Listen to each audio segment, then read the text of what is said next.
Ben, il en restera 10, au cas où. Bonjour tout le monde. Good afternoon, everyone. Welcome to the second day of this summit. I hope you've enjoyed the first day of the conference. I'm Anne-Marie Willicher. I'm going to be the moderator of this afternoon's session. If you want simultaneous translation, please feel free to pick up a headset right here. Nous avons d'abord Monsieur Claude Jolicoeur, qui est une figure influente de l'industrie. Mr. Claude Jolicoeur, a leading figure in our film industry for over 30 years. Good morning. Good morning. Wait a second. I thought you were on the other side there. This morning, you'll be speaking to us as a commissioner for cinematography and president of the National Film Board. Simon Brault is also here with us, director and CEO, Canada Council for the Arts. He has been active in this area for 30 years. Everybody has a microphone. That's great. We also have Mr. Louis Lalonde. Good morning. It'll be a little easier if I sit down. I can see you too. From Radio-Canada, CBC. And Mark Holmes, who is here from Flixel. This morning, we're going to be discussing discoverability, as we have been for the last few hours, but we'd like to hear you as thought leaders discussing these issues relating to discoverability. We want to hear your ideas, your solutions as to the applicability, the technology, the content, and your ingeniousness is also more than welcome. So a short presentation perhaps for each one of your issues, or do we just start with questions? I don't know. Because this is a question for each of you. When you reflect on the issue of new platforms of distribution for content, or how do you each take into account this concept of discoverability? Let's start from the right-hand side with Louis, from left to right. That's a good question. Clearly, we have to discuss and reflect on this issue a great deal, because we have so much content today. I would start by saying that even in the French market today, we are noting increased consumption of English language content, so that is also another issue. And that is just showing to what extent there is so much choice. The first thing we need to take into consideration is content itself. On that note, I would even go a bit further and say we really have to, do something that sets us apart from the rest. Also, distribution, number two. Content is one thing, but now distribution is also something else. In the case of Radio-Canada, on all of our platforms, and we have some good platforms, but we also have to make sure that the content is available on all available platforms, including those of our partners. And in the Francophone market, sometimes those platforms are our competitors. And third, of course, we have thought about communications, of course, but there's also the issue of marketing. You always have to think of a traditional communications and marketing platform, and it's a bit different for these digital platforms. In the last few years, we've created a social network platform, and also we're going a bit further in that respect. The fourth aspect, which is crucial, that we always have to have front and center, is the strategy of marketing for digital content, capsules, other things that are there to support the availability of the different types of platforms we can access, so that we can strengthen that aspect of outreach before an event or during an event. And that, I think, addresses that whole technological aspect that was addressed this morning. In other words, taking advantage of the advances that have been made. Of course, it's extremely complex. We have a number of types of data that are available because of our platforms, but there's a lot of data that also resides among our competitors, among other distributors that distribute us, and that's an issue because we have to make sure that we have access to that, because we want to be in sync with changes in behavior of our listeners. Speaking of these listeners, I think a few years ago, one of the big issues was developing specific content for a platform, whereas today the same content might be found on a number of platforms, and it's not that important. There aren't regulations so much. We're not going to watch short videos on our telephone. The same series can be viewed on a traditional television set, but 2 weeks earlier might be on another digital platform. There's no content devised for a platform. Is that true or not? Well, I guess that depends. I would say that on that point, the issue today is to be present everywhere. That's clear. Whether we're talking about new platforms, of course, on the new platforms, we maintain content. We have short dramatics in this area. We also have audio, which is a Première Plus, which is our channel. It's really a first for us. We have content that's really quite specific, that's a la carte. These are not shows per se, so it can be done. But in terms of perception, today, the idea of being available on all platforms, we're gonna have premium content because they're the ones that are leading the way in this. Marc, you looked as though you were more or less in agreement on that front. I think there are, it depends, as we were saying. I think you have to adapt the content to the platform that you're going to choose. So if you think of the way in which you'll present content on Facebook, is not going to be the same as on TV. The framing will be different. The way you just express the content will vary based on the audience, of course, but also you have to take into consideration the format and the platform. Whether you're talking about Instagram or Twitter, it's very important to be available on all of these different distribution channels.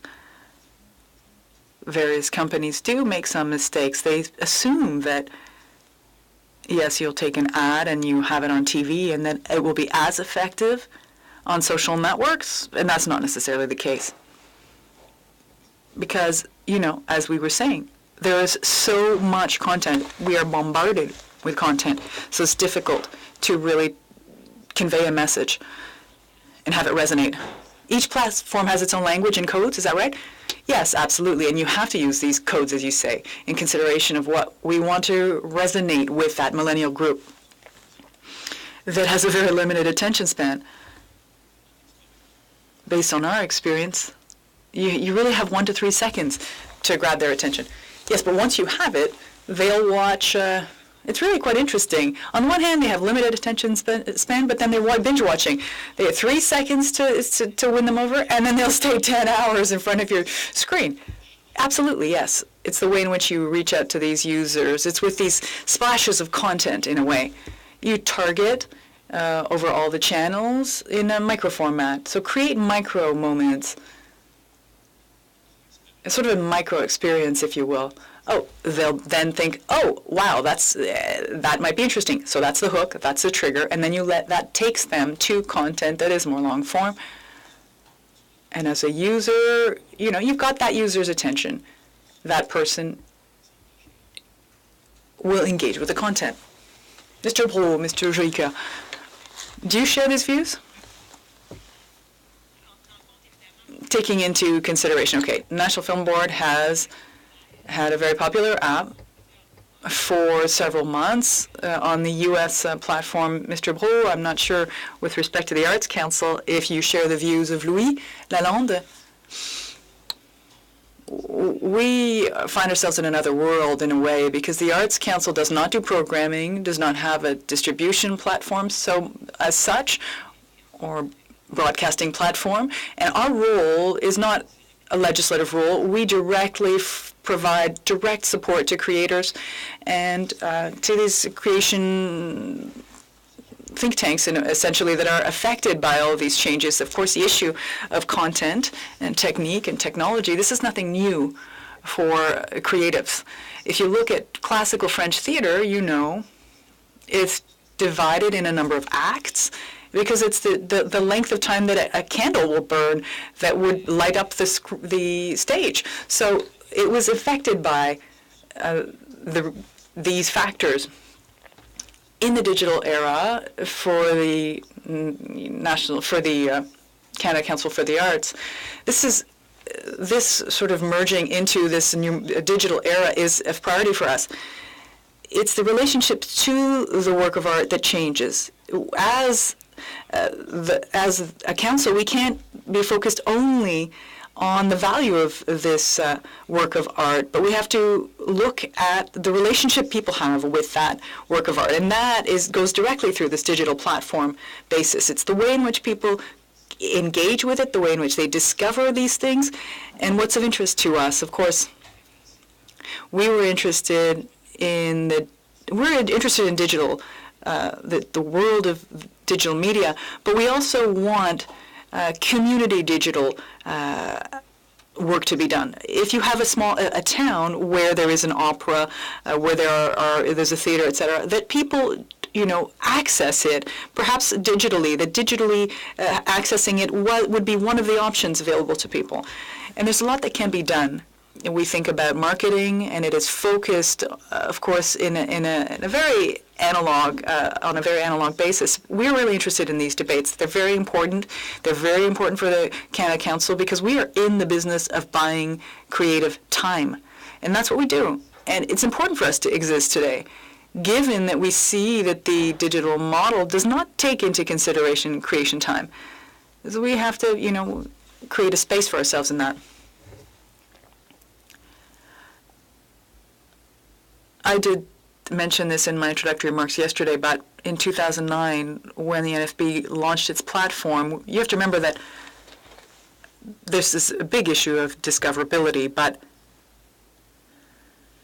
it's a really, it's a rich person's issue, really.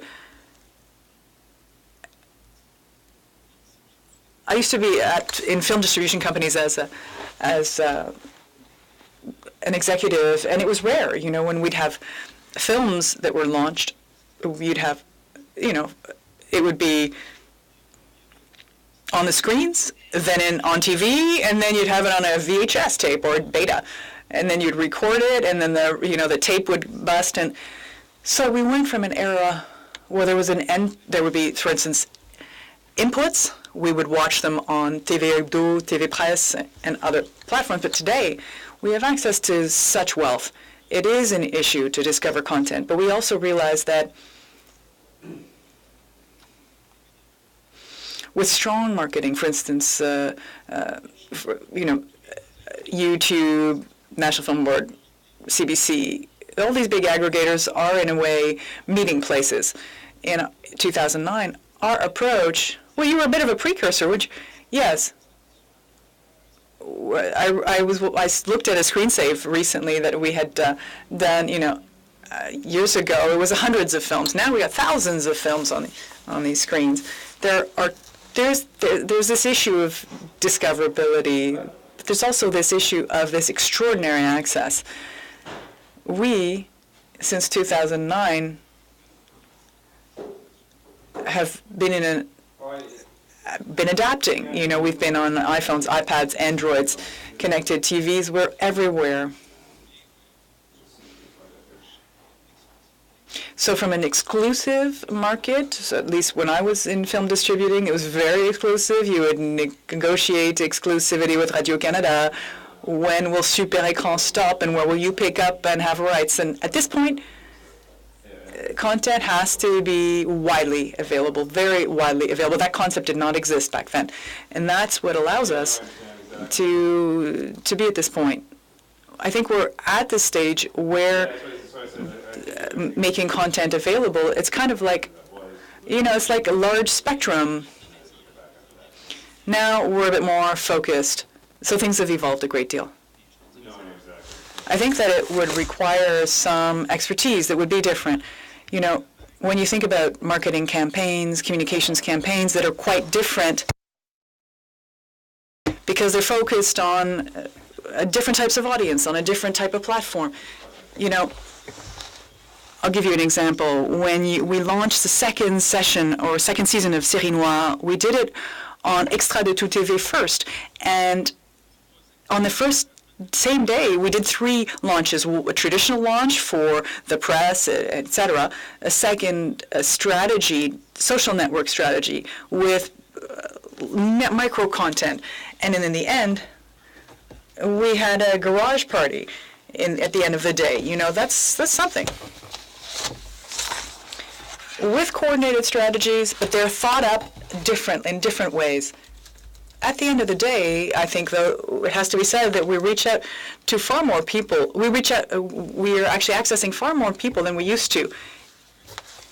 You know, the fact that 80 million people could have access or have viewed them, our National Film Board films, I mean, that's extraordinary. In the history of our work, there was a great deal that was said about the ratings. Has that been a winning strategy for you? Absolutely.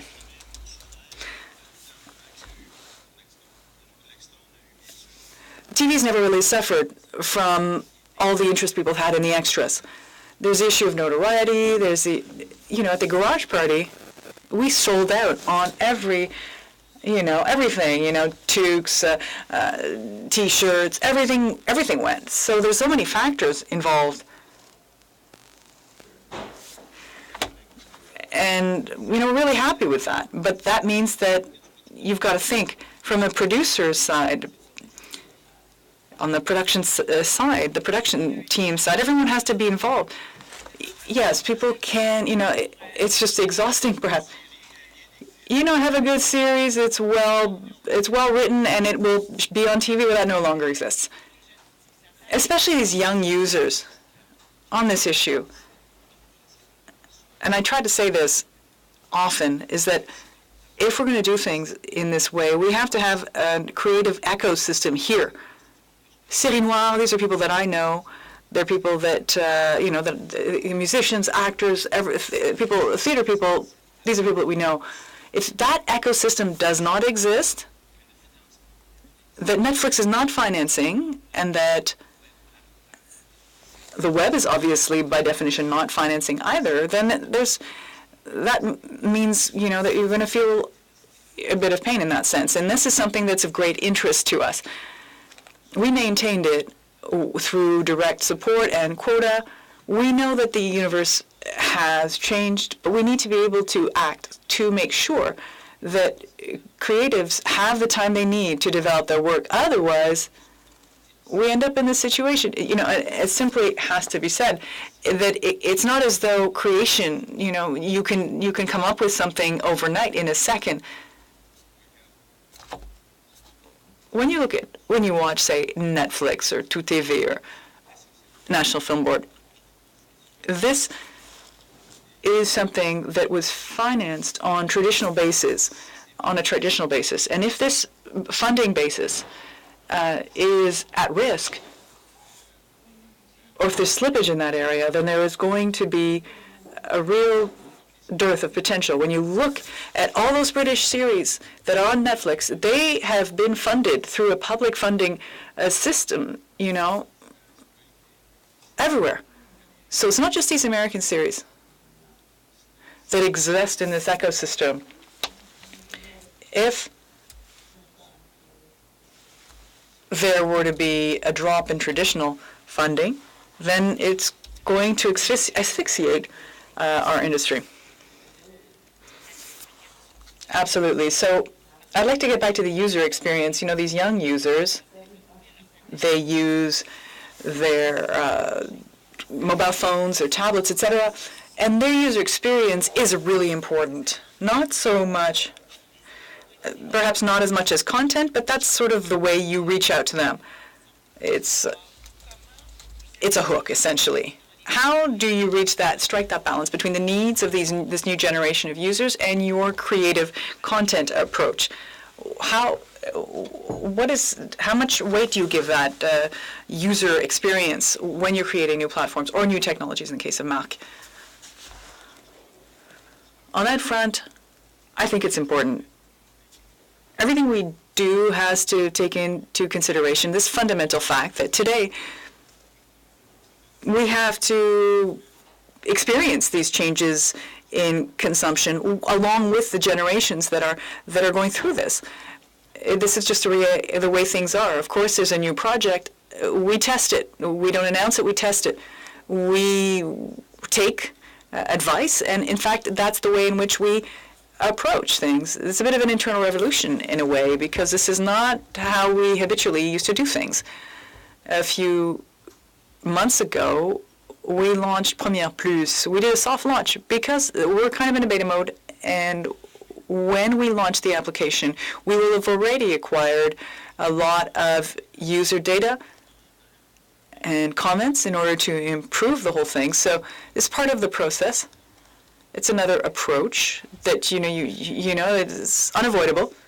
It's more collegial, more humble, maybe. I would say humble. The idea of listening to others, it seems simple, but here we have this incredible way for us to listen to them, because we're constantly in contact with them. In Mark's case, where you have to turn to these brands and convince them of something, perhaps they're less humble as to their needs, what they want. Do you find that they're more receptive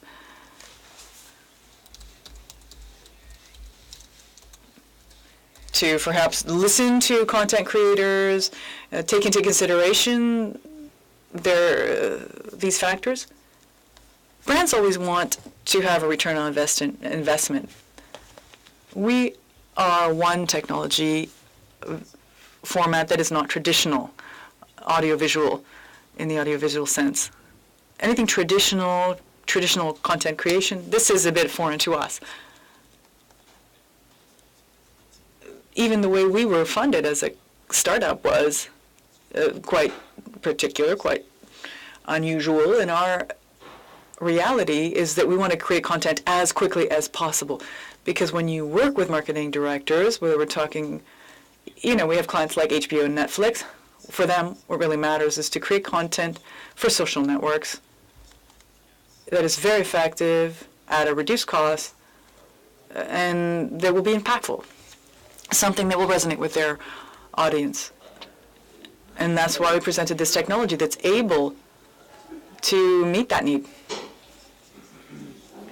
It's that speed, the effectiveness of technology that would be accessible, easy, not only for those brands that have major budgets, but also SMEs, these small companies, these small producers, so that they can compete with CBS and Universal Studios, etc. Does everyone know what Flixel does? Well, no, just to perhaps give you the context, I realize that what do you do? We are a software developer. We're kind of like the Adobe Photoshop of animation. Cinematograph, which is a static image with isolated elements that become animated. So it's a hybrid in a way. It's a fancy GIF, isn't it? So sometimes I try to explain this to people. It's a fancy GIF, highly stylized GIF. In 2011, we used the GIF format because that's all that was available. And now, it's a non-traditional form, but it's video essentially. Since Facebook allowed auto-play, auto-looping, it has really changed the way in which we do business.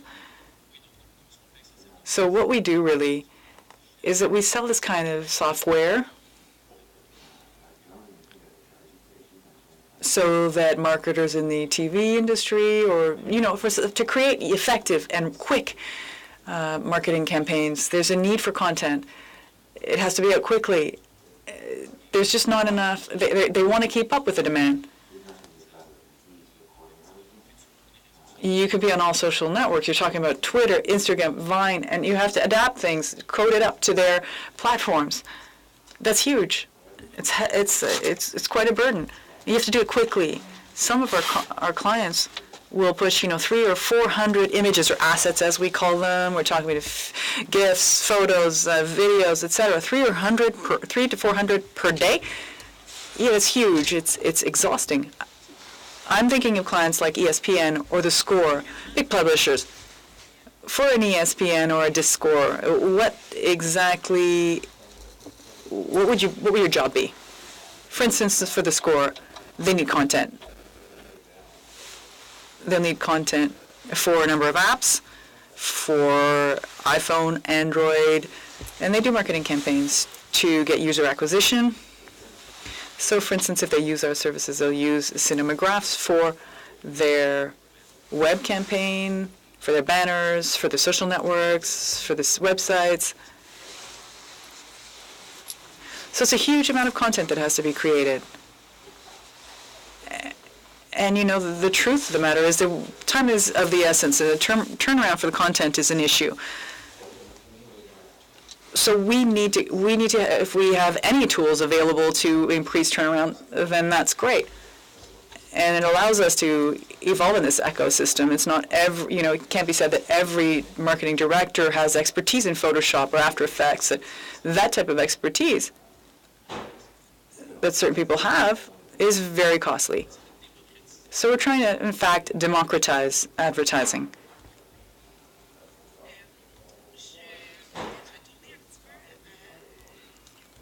Perhaps we can get back to what you were saying, Mr. Jolicoeur.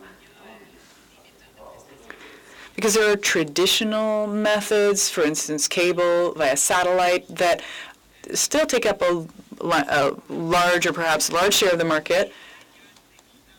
But then there are some significant players like Apple and Netflix that are providing new content solutions for Canadian content creators. Is the future a concern to you? Is something that's always being referred to, something people are constantly thinking about? I think that's sort of the door you somewhat slid open, Mr. Brault. Are you seriously concerned? I'm not concerned insofar as even people who say, for instance, the work that you do, Mark, so many other people do, they can do it, even Netflix in the U.S., they can do it so long as the talent, the basic expertise exists where they want to do it. And that talent and that expertise arises out of some institutions. For instance, Juilliard, in the case of Kevin Spacey, and other institutions. I think institutions have an important role to play, increasingly so. The transformation of our institutions is one of the big issues in the digital realm. If these institutions can't find a way to reinvent themselves, then it causes great problems. I think creation, as such, hasn't really changed in the digital era. You know, having a good idea, finding it, interpreting it, expressing it. Well, since when I left the École Nationale, we were, you're training actors for video games because we realized that gamers don't like bad guys that are really caricatures. So actually we have excellent theater professionals that play those bad guy roles. So there are some questions that remain and that are fundamental. What concerns me is the scale of a competition. I think it really has to do with this issue of scale. If we really want to be able to operate on a worldwide level on that scale, then I do have some concerns. Do you have any solutions? Well, not necessarily. But what I believe is that there are some things that are absolutely essential. There's some essential ingredients that are crucial, that are not sufficient, but they're essential. And my job at the Canada Council is to make sure that, okay, what's really there, the fundamentals, that we have good artists, that they don't decide to quit, that they don't decide to do something else, that they develop their expertise. That is a necessary but not sufficient factor. I'm counting on my colleagues there. Yes, I think Mr. Lalonde might have a few words to say about that. On est appelé à travailler ensemble d'une façon qu'on n'a jamais. I think it shows to what extent we have to work together. It's just never happened in the past that every part of the system has an essential role to play.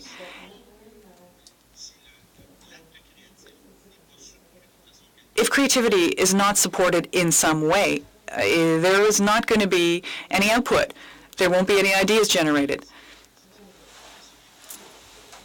So as we evolve, I think, in this arena, I think we'll have mechanisms that will allow us to reach our goals, reach our ends. But I think what I'm concerned about is that this is this is an issue of funding to arrive at that end.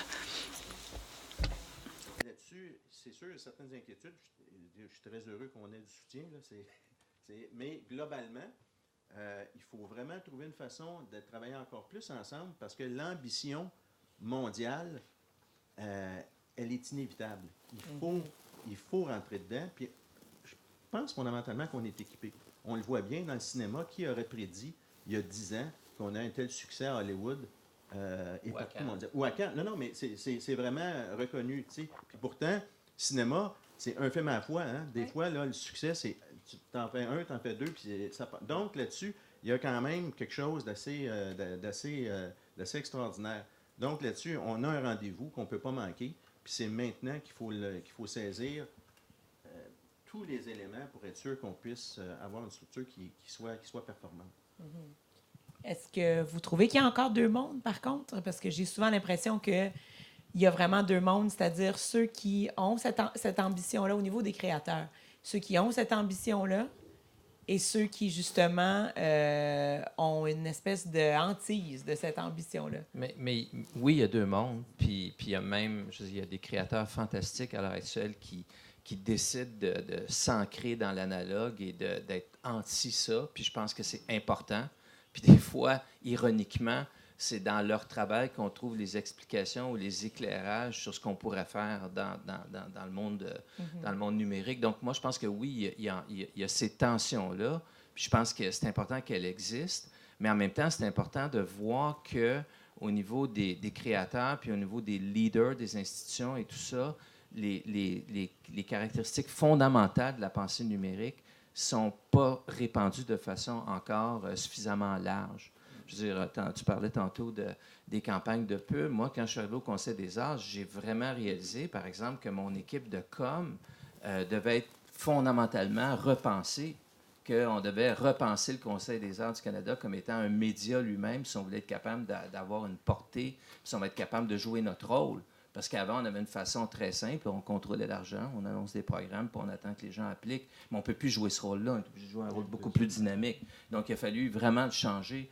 Donc, les caractéristiques de la pensée numérique, ça veut dire plus travailler en silo, l'interdisciplinarité, la capacité de bouger très, très rapidement, d'apprendre constamment, de changer de recette tout le temps.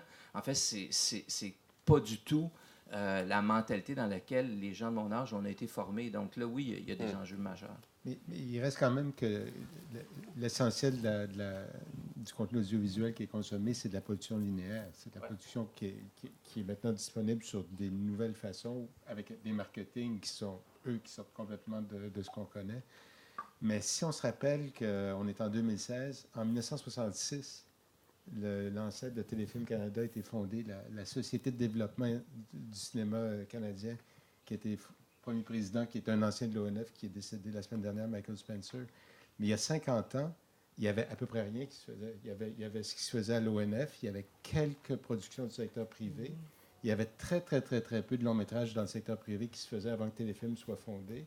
En 1983, ça a été l'arrivée du Fonds de la radiodiffusion, 75 millions qui a été investi massivement par le gouvernement, qui a donné un coup d'envoi énorme à l'industrie privée. Là, on a atteint une richesse de créateurs, de cet écosystème qui est formidable, mais qui s'est bâti au fil des années, les chaînes spécialisées qui se sont développées. Qu'est-ce qui va arriver? Est-ce qu'on a atteint un plateau? Est-ce qu'on va basculer? Oui, c'est ça. Puis, et je pense que la télévision, puis je ne veux pas m'improviser, tu es spécialiste de ça, la télévision conventionnelle va rester, généraliste va rester quelque chose de fort, mais il me semble que les chaînes spécialisées, avec en tout cas le comportement de beaucoup de jeunes qu'on voit qui ne s'abonnent plus au câble, va éventuellement avoir un effet. Il me semble que ça peut pas continuer. Oui, c'est certain. Est-ce que on a une excellente feuille de route en matière d'exportation de contenu. On en parlait tantôt avec le cinéma, mais aussi avec la télé quand même. On participe à d'importantes coproductions sur la scène mondiale. En tant, justement, que chef d'organisation, est-ce que vous voyez les coproductions comme un instrument clé pour favoriser la découverte de notre contenu à l'étranger? Bien, c'est sûr, c'est un élément. Maintenant, on n'a pas eu un énorme succès dans les coproductions au niveau de la télévision. On en fait, mais c'est difficile. C'est difficile parce que, encore là, il faut... Bien, c'est sûr que la barrière linguistique est là. Ça ne peut pas tous être des orphan black. Ça ne peut pas tous être des... Je ne veux pas tomber là-dedans, mais actuellement, je trouve que c'est plus facile D'exporter une série francophone? de développer OK. un concept en coproduction avec des anglophones qu'avec des francophones. Oui, Pour toutes c'est sortes de ça. raisons. Oui. Donc, C'est ça. ça heurte. Là, ça a ça toujours prend un été petit ça. bout de temps avant d'accepter ça dans ta tête, là, puis dans la tête des gens qui y travaillent. Par ailleurs, on fait des avancées. Puis, je donne un exemple, 2 exemples. Là. On a signé une entente de développement dramatique avec France Télévisions il y a 3 ans. On avait des paramètres, on avait des projets, il n'y en a pas un qui aboutit. Par ailleurs, on vient pour la première fois de signer un deal de coproduction avec Arte France, qui est un de nos partenaires, sur une série qui est, c'est vraiment... l'investissement se fait avant que la série soit faite. Ce n'est pas une acquisition. Ouais, c'est ouais. Fatal Station. Bon, bien sûr, c'est avec Stéphane Bourguignon, c'est un auteur qui est reconnu, etc. Mais c'est quand même pour nous une avancée extraordinaire. Oui. C'est de trouver le bon partner, les bonnes personnes. C'est une avenue, c'est pas la seule. C'est pas la seule. Je pense qu'à un moment donné, il faut à un moment donné que tu t'assumes puis que tu dises le produit que je fais, un peu comme Xavier Dolan, là, je le fais, C'est je ça. m'affirme. Puis à un moment donné, ils vont venir. Mais c'est vrai, c'est une question culturelle, là, Tout à fait. fondamentale. Là. Ouais. C'est un peu lié à l'autre question de l'ambition aussi, là, dont je Tout à parlais fait. tantôt. Mais la coproduction francophone a marché plus dans le long métrage. Dans le Tout à long fait. métrage, il y a vraiment un impact. Puis c'est clair que d'avoir un coproducteur étranger, ça vient multiplier Les dollars, la visibilité. l'argent, mais aussi l'audience qu'on Oui, va c'est ça. rejoindre. Et Parce que lui-même est dans son propre marché. il y a une raison pour ça, c'est que la coproduction, ça se fait en producteur. Oui. Puis nous autres, on n'est pas un producteur Vous de êtes dramatique, diffuseur, on oui. est un diffuseur, donc on favorise. Alors, tu vois, là, ça devient un petit peu plus complexe. Là. Oui. C'est de bridger du monde. Oui. Est-ce que donc pour le futur, ça fait partie des stratégies? Ben oui. Ben oui, parce que, en tout cas, pour nous, c'est clairement une avenue, mais Il y c'est a une une volonté. parmi plusieurs. Oui. Mais par ailleurs, le numérique, la diffusion sur nos plateformes permet de rejoindre beaucoup d'auditoires à l'étranger Oui. sans même avoir de partenaires. Chez nous, on a une croissance énorme du visionnage de nos films. On a des chaînes sur YouTube, ça cartonne, puis beaucoup à l'étranger. Et c'est Alors, ça qui ressortait beaucoup hier. ça, Oui. au niveau de l'exportation, ben c'est de l'exportation d'auditoire. Bien, c'est ça. Et c'est ça qui ressortait beaucoup hier lors de plusieurs conférences avec des gens dont le premier diffuseur fut YouTube. C'est-à-dire qu'ils ont eu une fenêtre de visibilité mondiale sans l'espérer. Eux autres, ils espéraient quelque chose de très local et il y a eu quelque chose de vraiment... Les gens découvrent notre contenu de par ce réseau-là. Oui. sans- Et donc, pour vous, par exemple, pour l'ONF, c'est quoi la prochaine étape après cette application et toute la multiplication de ces applications depuis 2009? Comment vous croyez que l'ONF va passer à l'étape suivante en matière de contenu à l'intention, justement, du public mondial?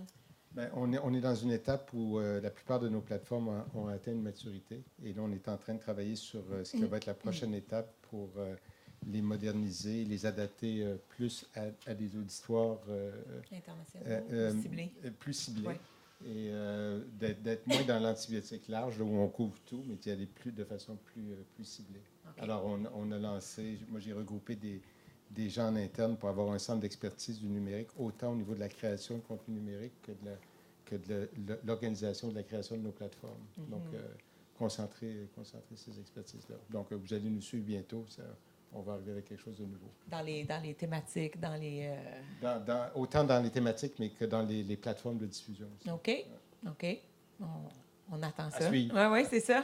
J'ai une demi-réponse. C'est bon, c'est bon. Juste peut-être un autre élément, je parlais tantôt là, de notre rôle qui est un peu différent. Là, dans le fond, c'est de faire le bon match. Là. Un exemple avec 19.2. Donc, Radio-Canada est partenaire de TV5 Monde.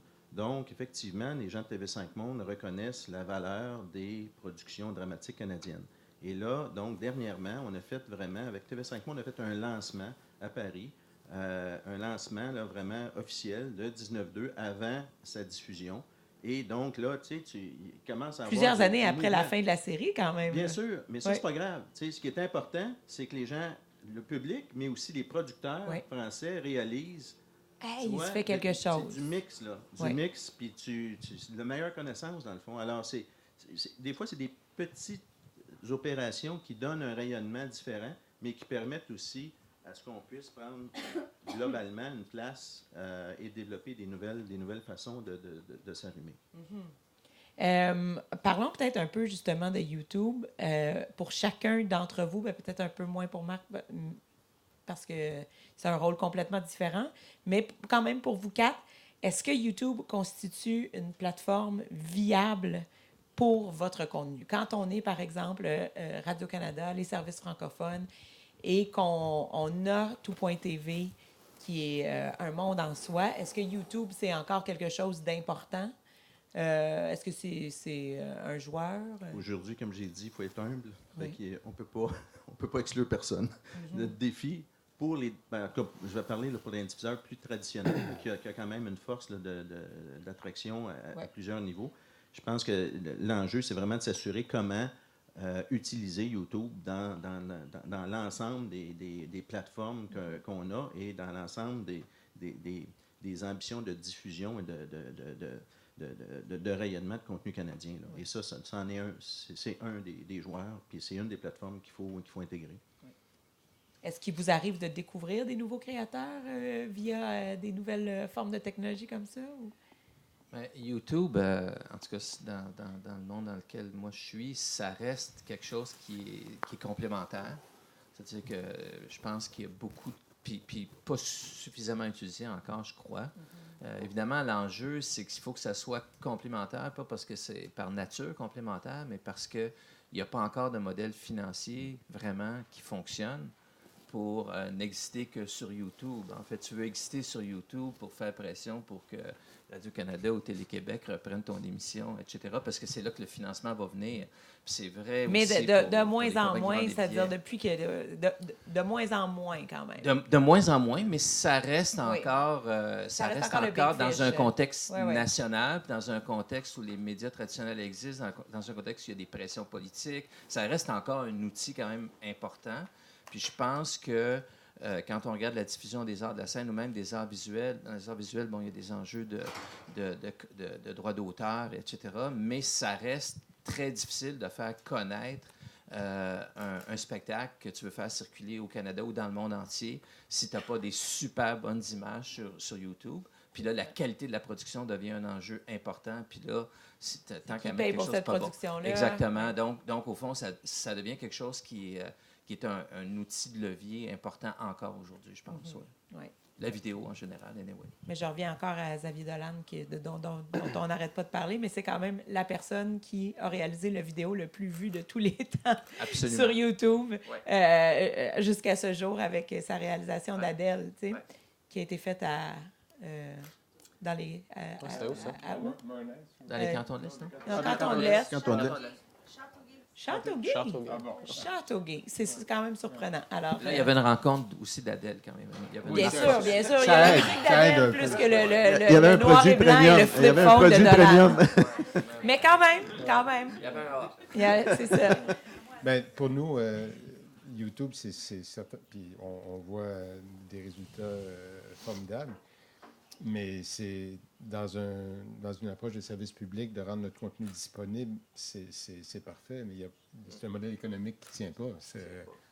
On est choyé de ne pas avoir à faire de rendement économique lié à ça parce que c'est des cacahuètes. C'est l'enjeu que tout le monde a dans la musique, dans la diffusion. Il n'y a rien qui va soutenir la création de nouveaux programmes liés à ce genre de diffusion-là. Alors, À moins que Ça ça nous soit, ramène- à moins que ça soit des des partenariats de marque au lieu des Oui, partenariats. mais on voit Mais c'est complètement différent. Mais Ouais, non, mais c'est malheureusement, ça, il y a mais- de plus en plus de créateurs mais qui on- doivent se tourner vers ce Ouais, genre mais- de financement-là. Mais là, on voit du contenu qui devient brandé, Oui. tel parc thématique, telle ligne de croisière. Là, Un changement de paradigme. Oui. Marc, peut-être que toi, tu peux nous parler justement, comme tu en as fait beaucoup de ça, du fonctionnement de certains partenariats avec des brands. Vous avez fait des partenariats avec Tyra Banks, avec CBS, avec Mercedes-Benz, Microsoft, Panasonic. À quel point le brand met sa main dans la création de contenu, puis à quel point vous avez une liberté ou une direction? Bien, c'est un peu comme vous l'avez dit, les brands maintenant sont très engagés, très impliqués. Et donc, pour qu'un contenu soit compelling, soit pertinent, le storytelling est très important, mais c'est sûr que si le brand va financer sur des plateformes non traditionnelles ou encore le modèle d'affaires est un peu... est toujours en développement, émergent, oui, merci, instable.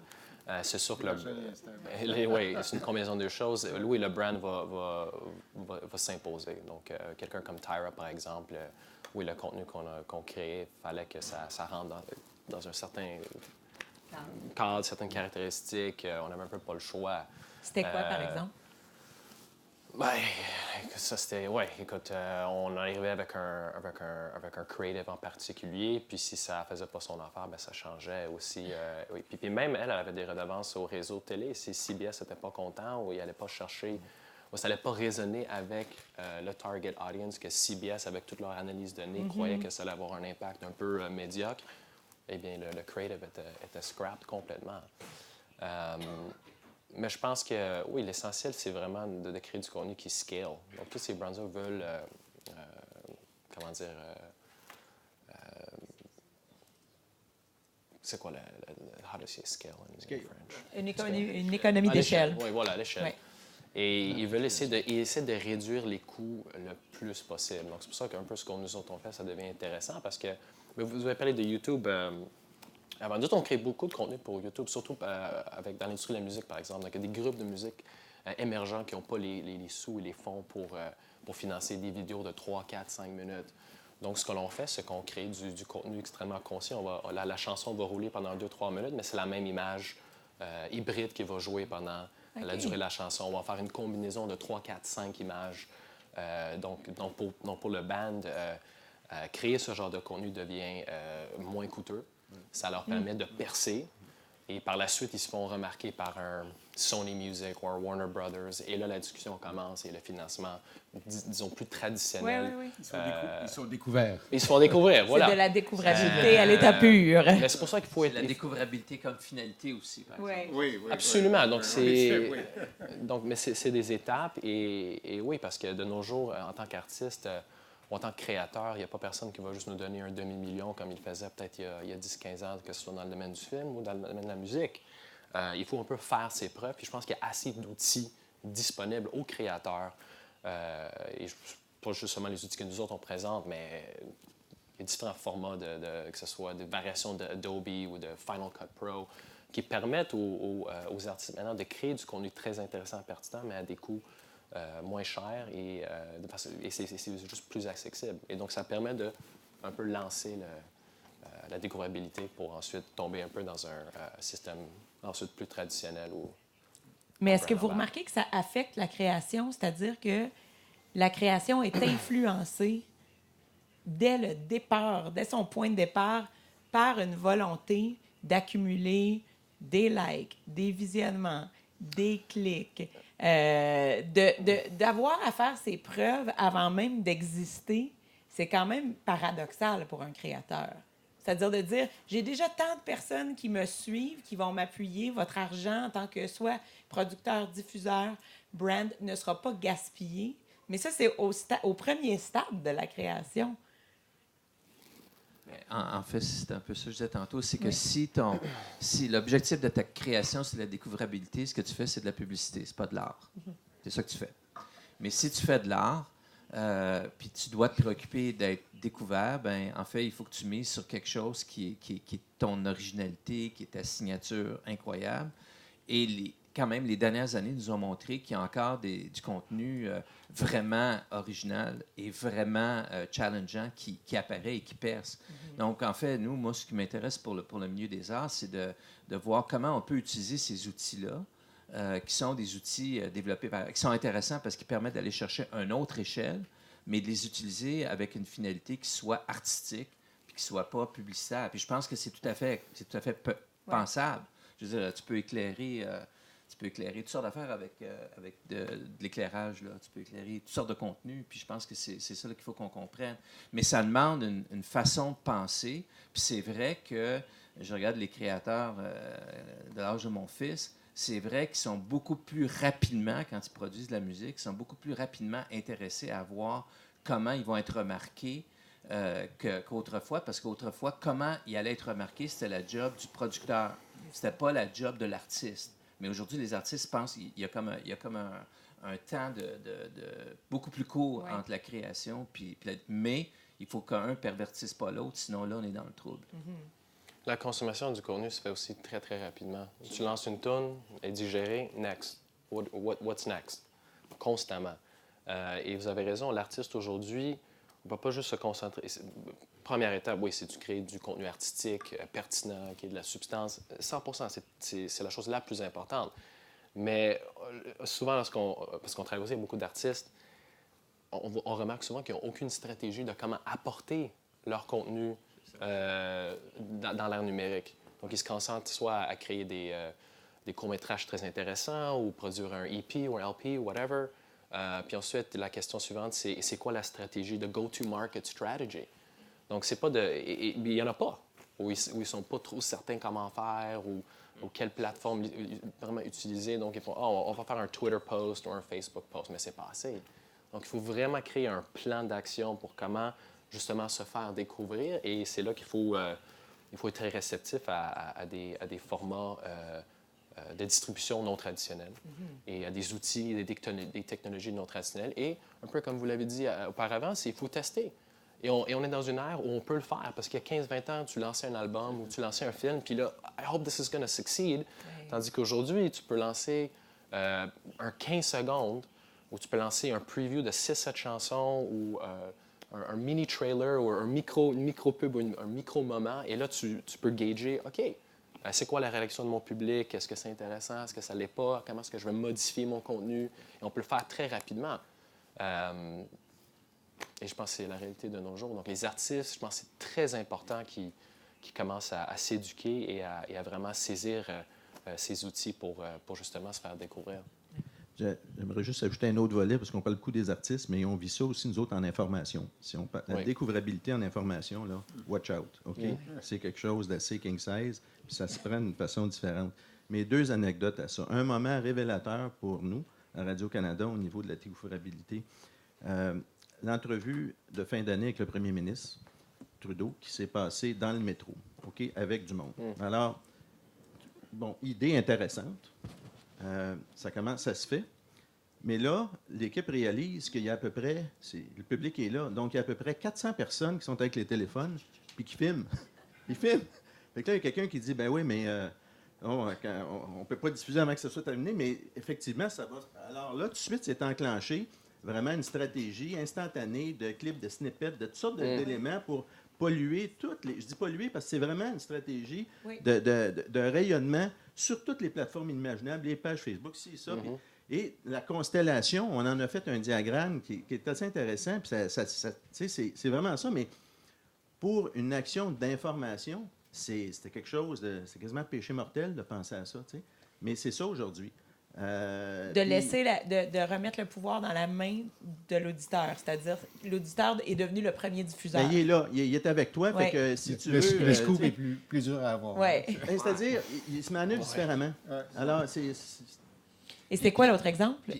L'autre exemple, ben, c'est Enquête. Enquête, on parle de les femmes, les Autochtones, les femmes autochtones abusées à Val-d'Or. Une enquête vraiment de longue haleine, etc.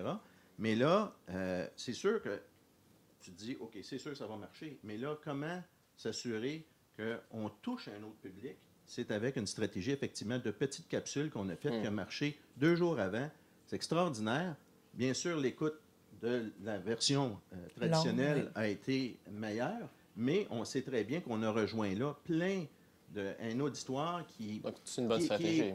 Oui, puis qui est touché et qui amène cet enjeu-là à un niveau différent de juste... Vous avez fait appel à l'empathie des gens aussi. Oui, à tous les niveaux, mais je pense que en information, c'est ça qui est intéressant, c'est qu'aujourd'hui, comme c'est plus fractionné qu'avant, les gens s'informent moins, non, les gens s'informent différemment. Il faut s'assurer que, surtout, les éléments importants, on puisse les faire rayonner. Et c'est correct que le contenu soit fractionné et que les messages soient fractionnés. Il faut juste s'adapter. C'est ça, exactement. Simplement, vous avez donné l'exemple d'enquête et de certaines de vos campagnes. Netflix a fait la même chose quand ils ont lancé la 2e saison de House of Cards. C'était le concept, puis il y a toute une étude de cas sur ça, Micro Moments, les mini-capsules. Ils ont dit, bon, la façon traditionnelle de faire le trailer de 3 minutes, on va juste lancer ça, ça n'a pas de sens. On va utiliser Snapchat, on va faire des Snap Stories, on va utiliser Facebook, on va vraiment bombarder les gens parce qu'on sait que les gens sautent d'une plateforme à l'autre. Alors, il faut les intercepter dans ces moments où Des moments de contact, oui. Exact. Et oui, bien sûr, ils ont utilisé aussi notre format visuel qui a très bien marché aussi.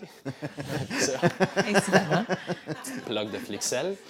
Mais c'est justement ça. Leur philosophie, c'était on va prendre une approche non traditionnelle et on va aussi s'adapter aux réalités du marché, que c'est une réalité très fractionnée, la façon que les gens consomment. Fragmented consumption. Yeah. Comme il nous reste 10 minutes, si vous avez des questions, je vous inviterai à les poser à nos 4 panélistes.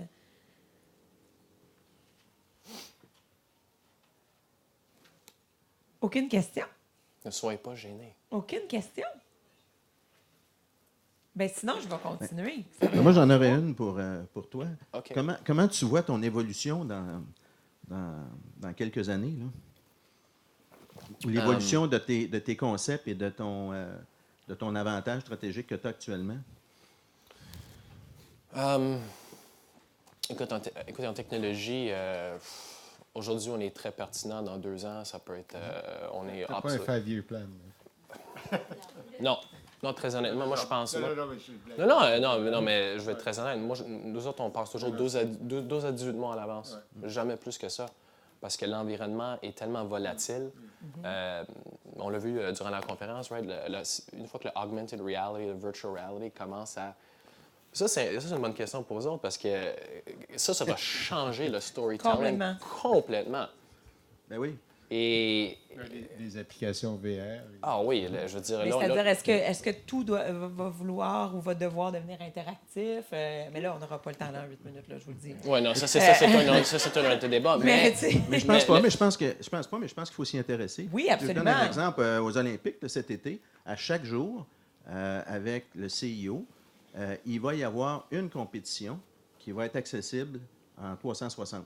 Wow. Donc, c'est quand même quelque chose d'assez exceptionnel. Donc, il faut s'intéresser à ça. C'est vraiment un grand public. Oui. Puis là, ben, c'est sûr qu'il y a plein de difficultés, mais ça va arriver. Puis je pense que c'est une nouvelle dynamique. Oui. Puis je pense qu'on doit toujours... C'est le fun aussi de s'accrocher à des moteurs qui sont forts, qui permettent de faire passer une autre étape là, dans la consommation. Là. Oui. J'ai une question. En fait, je l'ai posée à Christiane hier quand on parlait de Tout.tv. Mais je vais vous la reposer, mais un peu différemment. C'est-à-dire qu'on a souvent entendu... Oui, c'est ça. Mais Never mind, we can still hear you. In recent years, we've heard a lot about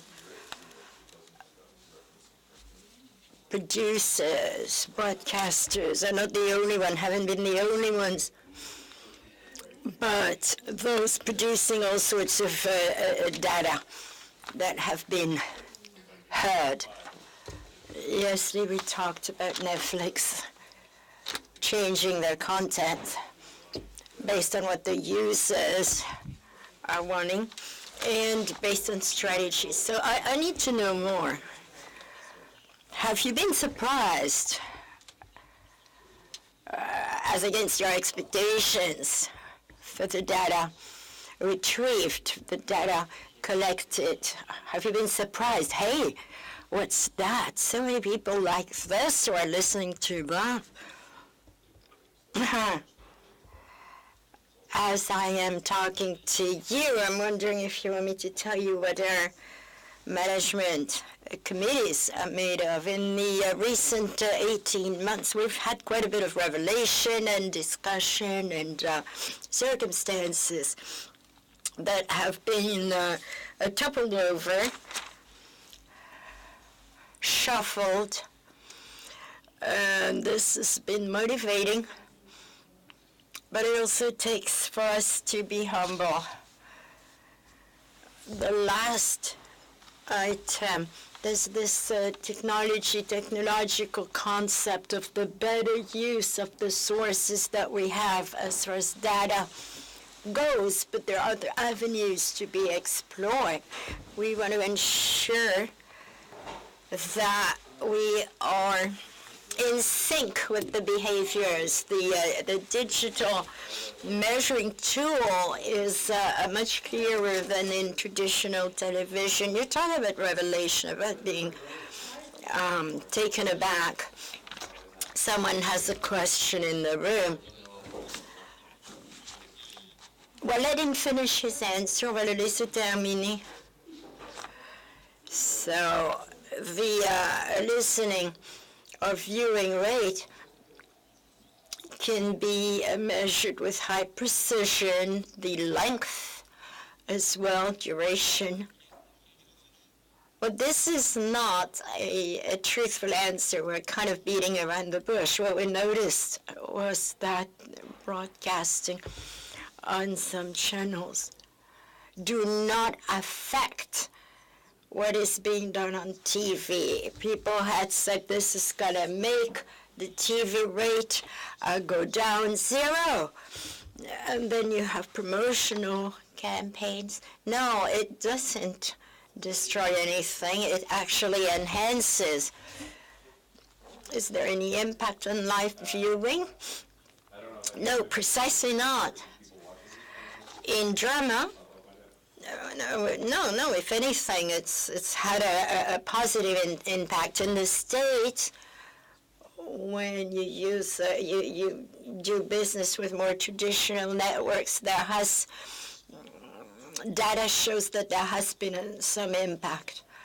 Nonetheless, the French-speaking market is made up of 90% of folks who have some form of TV with distribution. Didn't have in the first broadcast is 10 million people. So you don't just reach out to one segment, but everyone.